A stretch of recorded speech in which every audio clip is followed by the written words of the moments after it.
All right, Blade Fitters, welcome to another edition of Tip of the Week. I'm your host, Nathan McBride, here to remind you that October is Zombie Awareness Month.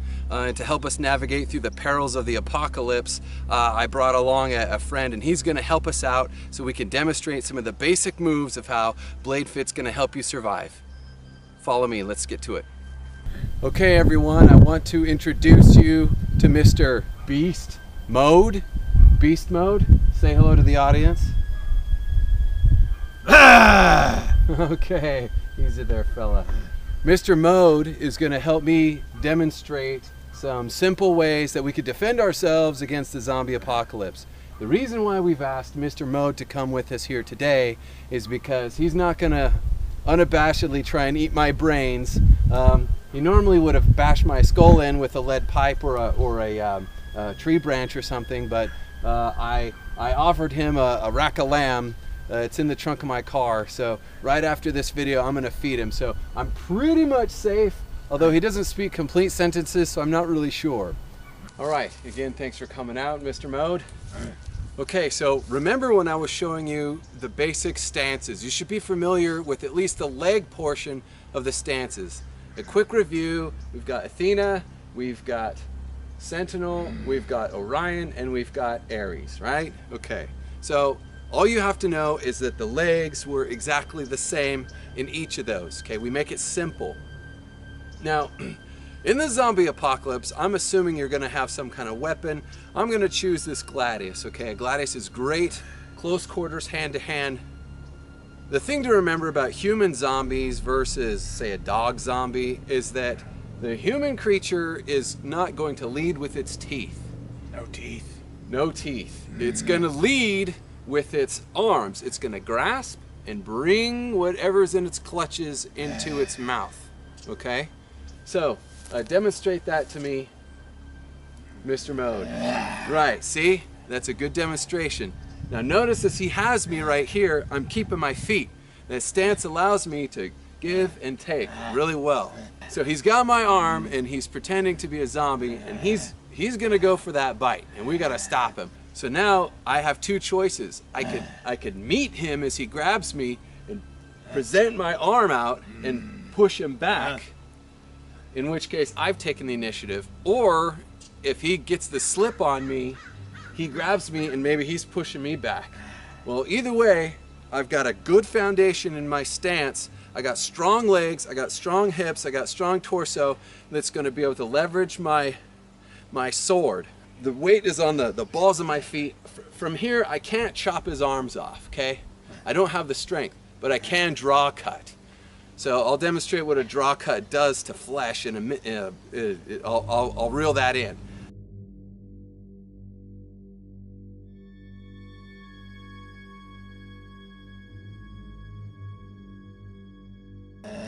There we go. I take the initiative, I draw cut against the arm, and now I come in like this. Boom! And I draw cut down. Now if that doesn't work, if he's a zombie and his head's not totally severed and he's still chomping at me, it's a real easy thing to either turn my wrist and come across this way, or as I'm down here, I can flick my wrist up and do it again and chop off his head. Anyway, pretty simple. Now let's pretend that Mr. Mode, playing the zombie, let's pretend that he gets the slip on me. Okay, so my stance is a little bit different because I'm not presenting my power stance, right? Because I didn't see him.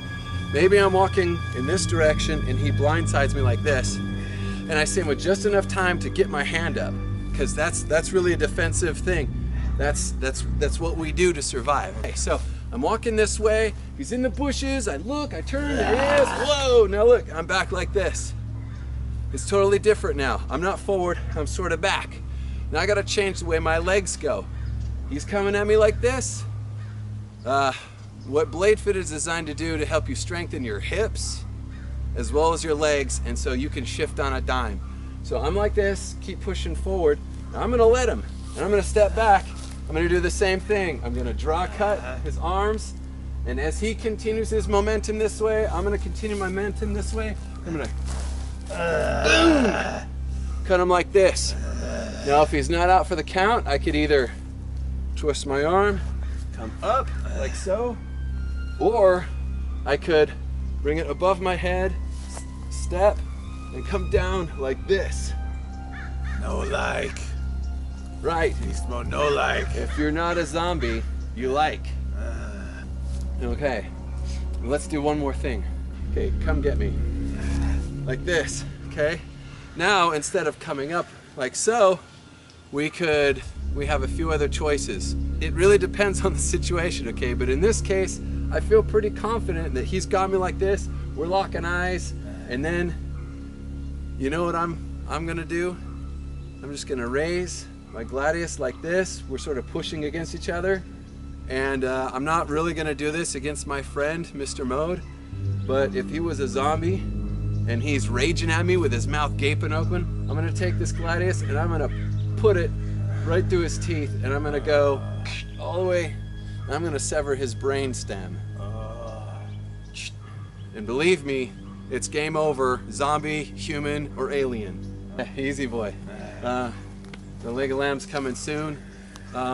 This is just to show you a little bit about what the practicalness of what BladeFit is. I don't expect you to have to actually use a gladius to defend yourself, but what I wanted to show you is that the fundamentals and mechanics are there. Even though that it's a workout, it could be pressed into some kind of self-defense mode, especially when the zombie apocalypse comes, and some people believe it will come.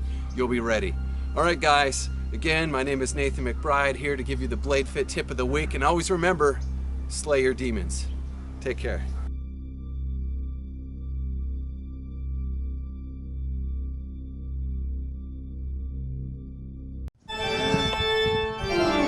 Ah!